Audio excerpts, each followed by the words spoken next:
नमस्कार. आता सध्या आषाढी वारीच्या निमित्ताने संपूर्ण महाराष्ट्रामध्ये भक्तिमय वातावरण सध्या झालेलं आहे आणि ह्या अनुषंगानेच कुठंतरी प्रत्येक गावातून एक वारकरी हा मोठ्या भक्तिभावाने आणि श्रद्धेने विठुरायाच्या दर्शनासाठी आषाढी वारीच्या निमित्ताने आता आपल्याला पंढरीकडे प्रस्थान करताना दिसून येतंय. त्याच अनुषंगाने करमाळा तालुक्यातील पोथरे येथील शनैश्वर पायी दिंडी सोहळा व सामाजिक प्रबोधन ट्रस्टच्या वतीने सुद्धा दिंडी सोहळ्याचं आयोजन केलं जातं आणि ह्या दिंडी सोहळ्याचं हे 33वं वर्ष आहे. तर ह्या 33व्या वर्षामध्ये हे पदार्पण करत असताना करमाळा तालुक्यातील ही एक दिंडी प्रमुख दिंडी आहे आणि ही दिंडी खऱ्या अर्थाने सामाजिक प्रबोधन करत पंढरीपर्यंत जात असते. यामध्ये या दिंडीचे दिंडी प्रमुख संदीप शिंदे पाटील हे ह्या दिंडीचं प्रमुख आहेत. तर यामध्ये जर आपण पाहिलं तर जे दिंडी चालक आहेत हबप गोविंद महाराज कुलकर्णी पोथरे, हबप दत्ता महाराज नंदरगे पोथरे, हबप रणजित महाराज शिंदे पाटील हे दिंडी चालक आहेत. आता हे त्यांनी त्यांचं जे प्रसिद्धी पत्रक आहे हे दिलेलं आहे. यामध्ये हे सर्व काही माहिती दिलेली आहे. परंतु आता आपण ह्या सर्वच अनुषंगाने शनैश्वर पायी दिंडी सोहळा हा पंढरीपर्यंत कशा प्रकारे प्रवास करतो आणि वारकऱ्यांना कशा प्रकारे योग्य सुविधा आणि कशा प्रकारे त्या ठिकाणी जात असताना प्रबोधनाचे कार्यक्रम आयोजित केले जातात आणि कोणकोणते संदेश दिले जातात हे आपण ह्या शनैश्वर पायी दिंडी सोहळा व सामाजिक प्रबोधन ट्रस्टचे दिंडी प्रमुख संदीप शिंदे पाटील यांच्याकडून या सर्व बाबींची माहिती घेणार आहोत. तर पाटील साहेब, आता आपण करमाळा तालुक्याचा जर विचार केला तर करमाळा तालुक्यामधील प्रमुख दिंड्यांमध्ये एक करमाळा तालुक्यातीलच शनैश्वर पायी दिंडी ही एक प्रामुख्याने पंढरीच्या वारीला जाते. काय सांगाल ह्या दिंडीच्या ह्या सर्वच कार्यकालाविषयी? सर्वप्रथम सर्वांना नमस्कार. आणि या ठिकाणी आपण जो प्रश्न केला की खरं तर सगळीकडे भक्तिमय वातावरण झालेलं आहे आणि आमची जी दिंडी आहे शनैश्वर पायी दिंडी सोहळा व सामाजिक प्रबोधन ट्रस्ट पोथरे येथून ही निघणारी दिंडी तालुक्यातील तशी जुन्या परंपरेची दिंडी आहे.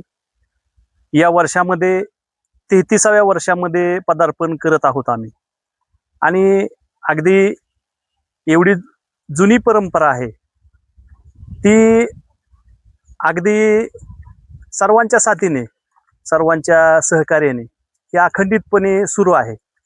आणि या दिंडीची जी मूळ संकल्पना आहे आमचे वडील हरिभक्तपरायण वैकुंठवासी दिगंबर महाराज शिंदे पाटील यांनी या दिंडीची मुहूर्तमेढ रोवली आणि आपल्या भागातून करमाळा आणि करमाळा पंचक्रोशीतून ही निघणारी पहिली मानाची दिंडी म्हणून आज ज्या दिंडीकडे पाहिलं जातं ही दिंडी नावारूपाला आलेली आहे.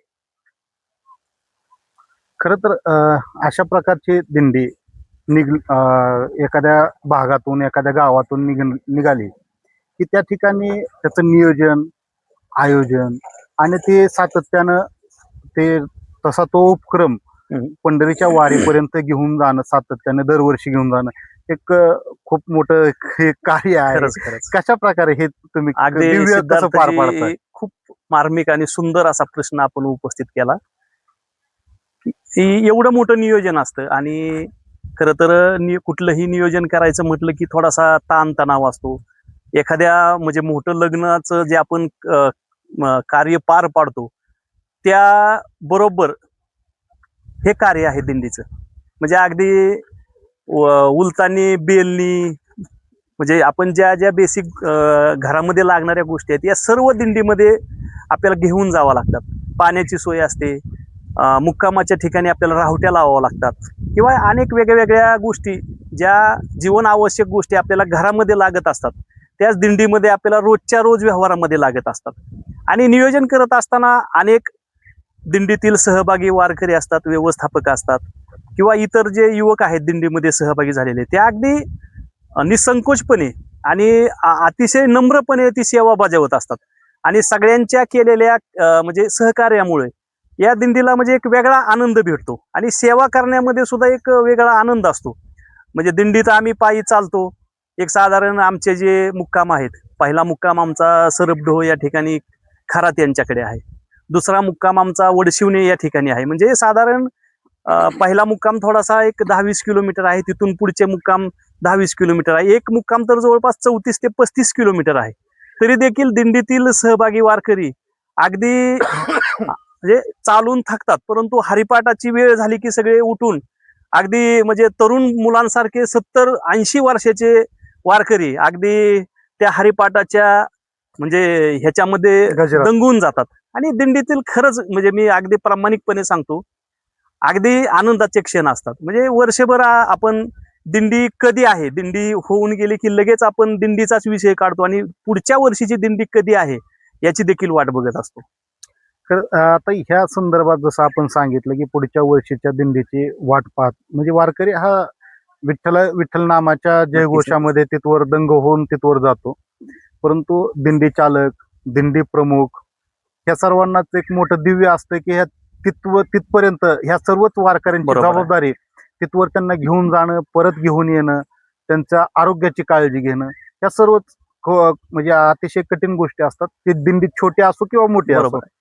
या संदर्भात आपलं कशा प्रकारे नियोजन चालतं? अगदीच तुम्ही म्हणजे मार्मिक प्रश्न केलात की लहान मोठी किंवा वयस्कर माणसं असतात आणि ज्यांना चालणं शक्य नसतं किंवा आरोग्याच्या तक्रारी असतात. आपण प्रत्येक वेळी एक मेडिकलचं किट आपल्या सोबत असतं इमर्जन्सी.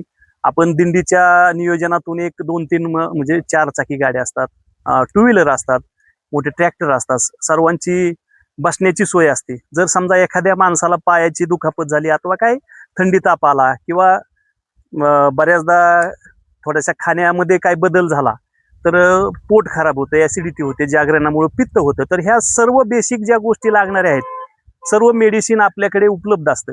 आणि आम्ही नक्कीच दिंडीचे आयोजक म्हणून या बारीक सारीक गोष्टींकडे लक्ष देऊन असतो. कारण ही परंपरा जवळपास म्हणजे 33व्या वर्षी आपण पदार्पण करतो आहोत. तर अगोदरच्या जे 32 वर्षाचा अनुभव आहे त्याच्या अनुभवाच्या जीवावर हा सुखकर प्रवास अगदी खेळीमेळीच्या वातावरणामध्ये संपन्न होत असतो. सदरची जी आपण आता दिंडी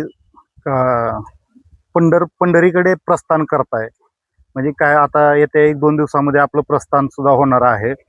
पण तो आपण जे प्रसिद्धी पत्रक सध्या काढलेलं आहे यामध्ये विविध उपक्रम आहेत, महिलांसाठीचे असतील किंवा पुरुषांसाठी जे काय असतील, कशा प्रकारे त्याचं आयोजन असतं आणि कसा त्यांचा थकवा किंवा कशा मनोरंजनाचे सुद्धा काय वेगळं काय म्हणजे वेगळे पण काय असतं? आपल्या दिंडीचं खरं तर वेगळं पण मी अगदी स्पष्ट शब्दामध्ये सांगतो. आपली दिंडीची जी पॉम्पलेट आहे, आपण थोडासा स्त्री पुरुष समानता हा जो वाद आहे तो अगदी पॉम्पलेट मधून कृतीतून आपण दिंडीच्या सिद्ध करतो आहोत.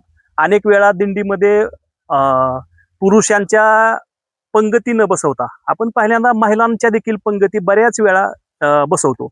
तसेच महिला ज्या सहभागी होतात त्यांच्यासाठी आपण सापटणे या ठिकाणी पंडितराव ढवळे आणि बबनराव ढवळे यांच्याकडे हा मुक्काम असतो आमचा, सापटणे सोलापूर हायवेच्या पलीकडे. तर त्यांच्याकडे आपला खेळ पैठणीचा हा देखील महिलांसाठी कार्यक्रम होतो आणि दिंडीच्या वतीने 3 पैठणी आपण त्यांना वारकऱ्यांना बक्षीस देत असतो, सहभागी जे होतात महिला. आणि हा सालाबाद प्रमाणे जवळपास गेली 5-7 वर्षापासून हा एक वेगळा उपक्रम देखील आपण दिंडीमध्ये घेतो आहोत. दुसरी गोष्ट म्हणजे पंढरपूर सारख्या ठिकाणी अनेक हजारो दिंड्या येत असतात, लाखो भाविक येत असतात, परंतु शनेश्वर पायी दिंडी सोहळा व सामाजिक प्रबोधन ट्रस्ट या दिंडीचं भजन अगदी खूप सुंदर असतं. हे त्या लोकांना, ज्या लोकांना माहीत झालंय ती लोक अक्षरशः पंढरपूरमध्ये आमची वाट बघत बसलेली असतात. ह्याचा देखील आम्हाला अभिमान आहे आणि गर्व आहे. किंवा तसं पाहायला गेलं तर शनेश्वर पायी दिंडी सोहळा हा नावारूपाला येण्यासाठी एकतर सुरुवातीच्या काळामध्ये जे भारुड मंडळ होतं, पारंपरिक जी भारुडं केली जायची, या भारुडाच्या माध्यमातून संपूर्ण महाराष्ट्र राज्यामध्ये या शनेश्वर भजनी मंडळाचं नाव झालेलं आहे. परंतु आता काळानुरूप काय झालं, त्या कलाकारांची, कारण दिंडीची परंपरा 33 वर्ष झाली, सुरुवातीला ज्यांचं नाव वय साधारण 30-35 वयामध्ये होतं, त्या कलाकारांचं वय आज जवळपास 60कडे गेलेलं आहे, कुणाचं 55 झालेलं आहे, कुणाचं 60 झालेलं आहे. त्याच्यामुळे ते जे मेकअप आहे, ते जे डान्स करण्याचं आहे, त्या पारंपरिक सोंग घेण्याची कला आहे, ती थोडीशी कुठेतरी लुप्त होत चाललेली आहे. परंतु तरी देखील आम्ही सालाबाद प्रमाणे परंपरेनुसार त्याही कला आम्ही ज्या ज्या ठिकाणी भारूड असेल त्या ठिकाणी करतो. जे दैनंदिन कार्यक्रम असतात, काकडा असतो, हरिपाठ असतो, आमच्या दिंडी चालकांचे कीर्तन असतात, प्रवचन असतात, आणि विशेष करून आमचं जे संगीत भजन आहे हे जवळपास सगळीकडे प्रसिद्ध आहे. त्याच्यामुळे दिंडीला एक वेगळाच म्हणजे सर्वांनाच एक वेगळा आनंद येतो. आता या संदर्भात जसं आता आपण सांगितलं की दिंडीचं वेगळेपण आहे, जाताना सुद्धा वेगवेगळ्या ठिकाणी टप्पे घ्यावे लागतात, परंतु येतानाचा कारण त्या ठिकाणी वारकऱ्यांचा महापूर आलेला असतो पंढरीमध्ये, आणि येताना आपण जेवढे वारकरी घेऊन जातोय, आपल्या भागातील जेवढे वारकरी घेऊन जातोय तेवढे त्या जबाबदारीनं सुद्धा ते बरोबर आहे. आपल्या भागामध्ये परत आणणं हे दिव्याचं काम असतं. कशा प्रकारे हे पार पाडतं? बहुतांश वारकऱ्यांना आपण सूचना देतो की आपला परतीचा प्रवास हा आपल्या जोखमीवर असणार आहे. कारण आपण म्हणजे पोतऱ्यातून पंढरपूरकडे प्रस्थान करत असताना आपल्यासोबत जे व्यवस्थापन मंडळीसाठी किंवा दिंडीच्या व्यवस्थापनासाठी लागणाऱ्या गोष्टी आहेत, याच्यासाठी म्हणून आपण त्या वाहनांची व्यवस्था केलेली असती. परंतु जेवढे शक्य होतील तेवढे वारकरी आम्ही ट्रॅक्टरमध्ये आणि वेगवेगळ्या आमच्या ज्या गाड्या आहेत, आणि ज्यांना शक्य नाही, ज्या एकल महिला आहेत, वयस्कर महिला आहेत, वयस्कर पुरुष आहेत, या सर्वांसाठी आम्ही ट्रॅक्टरमध्ये जागा करतो आणि त्यांना सुखरूप अगदी जिथून आम्ही त्यांना घेऊन जातो घरापर्यंत पोहोच करतो. आणि त्यांच्याकडे जरी नंबर नसले तरी त्यांच्या घरच्या लोकांना विचारपूस करून की बाबा तात्या आलते तर घरी पोहोचले आहेत का, इथपर्यंत आम्ही दिंडीतील वारकऱ्यांची काळजी घेतो. म्हणूनच आज मला सांगा की एवढ्या छोट्याशा गावामधून 200, 250, 300 वारकरी दिंडीमध्ये सहभागी होत असतात. म्हणजे आपण काहीतरी त्यांची काळजी घेतो, काहीतरी त्यांच्याकडे आपलं लक्ष असतं, म्हणूनच ही संख्या आज तागायत तेवढी टिकून आहे. आपण जे प्रसिद्धी पत्रक काढलेलं आहे, त्या प्रसिद्धी पत्रकामध्ये वेगवेगळे अन्नदाते आहेत, जे सकाळचं किंवा सायंकाळचं त्यांनी भोजनाचा प्रबंध त्या ठिकाणी केलेला आपल्या प्रसिद्धी पत्रकामध्ये दिसून येतं. आता वारकरी म्हटलं की पंढरीकडे जात असताना त्या वारकऱ्यांची सेवा करण्यासाठी प्रत्येक जण उत्सुक असतो. त्या अनुषंगाने ह्या जी आपल्याकडे जी आता ज्यांची दानशूर व्यक्तींची नावं आलेली आहेत, कसं त्यांना आपण स्वतः भेटता का ते स्वतःहूनच म्हणजे प्रोत्साहित मुळात तर दिंडी तसं खर्चिक गोष्ट असते. कारण प्रत्येक गोष्ट आपण वारकऱ्यांकडून बिशी पावती न घेता ही आपल्या आपल्या दिंडी संयोजनाकडून करत असतो. अनेक काही मान्यवर आहेत की ज्यांचा दिंडीशी काही एक संबंध नाही, परंतु त्यांना अन्नदान करायचं असतं. त्यांना दिंडीला विशेष करून काहीतरी आपल्याला आपल्या म्हणजे फुल नाही फुलाची पाकळी म्हणून त्याच्यात सहभागी, मला दिंडीला येता येत नाही तर जी लोक दिंडीला जातात वारकरी आहेत त्यांची सेवा माझ्याकडून घडावा या कारणाने अनेक मान्यवर आहेत ज्यांचं या दिंडीसाठी विशेष म्हणून सहकार्य होतं. अनेक अन्नदाते आहेत ज्यांचं आपल्याला अन्नदान असतं.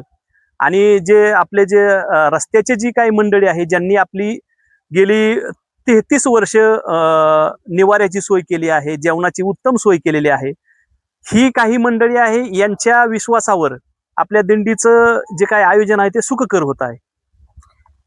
पाटील साहेब, खरं तर आता ह्या सर्व दिंडीच्या बाबतीत जर आपण तुम्ही सविस्तर माहिती दिलेली आहे, परंतु आता आपण एक ज्याच्यासाठी हा अट्टहास केला म्हणजेच विठ्ठलाचा जो विषय आहे या संदर्भात बोलायचं झालं तर विठ्ठलाच्या संदर्भात आपण काय सांगाल, की बाबा त्या ठिकाणी गेल्यावर कशा प्रकारची अनुभूती म्हणा किंवा नेमकं काय तिथं वेगळे पण काय जाणवतं? खरं तर विठ्ठल म्हटलं की एक वेगळ्या भावना निर्माण होतात. आता तुम्ही बघा, मी काही माझं साधारण आता 40 मध्ये मी आहे आणि दिंडीची परंपरा 33 वर्षाची आहे. आमच्या वडिलांनी ज्यावेळी दिंडी सुरू केली, अगदी मी सुरुवातीच्या पहिल्या वर्षापासून ते आज तागायत अखंडितपणे या दिंडीच्या प्रवासामध्ये वारकरी म्हणून सहभागी आहे. परंतु म्हणजे मला सुद्धा त्या लहान वयापासून आतापर्यंत जी आतुरता आहे, पंढरीकडे जी चालत जाण्याची आतुरता आहे, आणि त्या बहुतांश वारकऱ्यांना विठ्ठलाचं दर्शन होत नाही, म्हणजे माझा स्वतःचा अनुभव आहे. परंतु प्रत्येक ठिकाणी ज्या म्हणजे पांडुरंगाकडे जात असताना वारकऱ्यांची जी लोक सेवा करतात आणि वारकऱ्यामध्ये पांडुरंग बघतात. खरं तर आम्ही पंढरपूरकडे जात असताना आम्ही विठ्ठलाकडे जातोय, परंतु ज्या ठिकाणी आपण मुक्कामाला थांबतो, आपला प्रवास चालू असतो, तर ती लोक आमच्याकडे पांडुरंगाच्या रूपाने बघतात. म्हणून जे वारकरी आहेत त्यांनी सुद्धा आपल्या ज्या काही लोकांच्या भावना आहेत त्या सांभाळणं आवश्यक आहे. आणि पंढरपूरचं जे दैवत आहे, म्हणजे अखंड महाराष्ट्रातच नव्हे तर देशातलं एकमेव दैवत असं आहे. त्या ठिकाणी जात, धर्म, पंथ, वर्ण, म्हणजे काळा गोरा असा, गरीब श्रीमंत अशी कुठलीही गोष्ट नाही. प्रत्येक जाती धर्माचा व्यक्ती त्या विठ्ठला येऊन नतमस्तक होतो.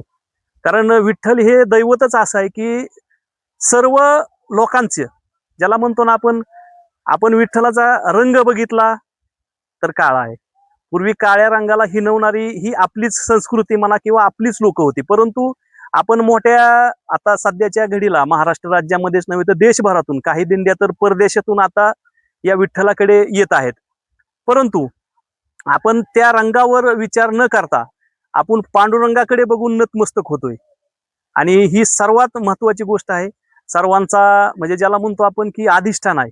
आपण प्रत्येक गोष्ट म्हणजे दैवीकरणाचा जर थोडासा अँगल आपण वेगळ्या पद्धतीने बघितला तर सगळे समाज त्या विठ्ठलाकडे जाऊन नतमस्तक होतात.